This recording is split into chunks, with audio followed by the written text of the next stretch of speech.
2015 coverage now. Weeks of campaigning across KAKE land come down to today's election. Voters in Wichita choose a new mayor and they vote on a question about marijuana.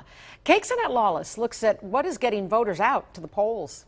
Election day has finally arrived and plenty of people are packing the polls. I spoke to several people who tell me there were too many hot button issues that they did not want to miss. Better use of our tax money. Whoever represents us for mayor. Better roads. No matter what the reason, some were surprised by the high turnout this morning. The Sedgwick County Zoo's Cargill Learning Center had a few hundred people by 10 o'clock. I try to make it out to every election. I just figure, we got a right to vote, so you got to exercise that right. Just the campaigning tactics and things like that makes me want to vote for certain I want candidates. some change in Wichita. Several people tell me they were interested in casting their ballot for the next mayor of Wichita, including candidates Jeff Longwell and Sam Williams. But another big drawing point was the issue of marijuana reform and whether Wichita should have a reduced penalty for first-time offenders in possession of marijuana. The marijuana thing might get a lot of people out to vote. My main concern was the marijuana vote.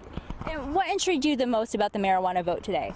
I just don't believe in it. Supporting that too, wanted to make sure they understood our feelings on that, even though it's going to be an illegal vote one way or the other. The polls do close at 7 o'clock, and if you happen to want to brush up on the candidates and the other big issues at hand, all you have to do is head over to KakeLandVotes.com.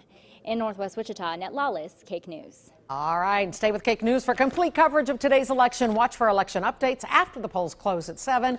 You can see them on KAKE and on our web channel, KAKE.com.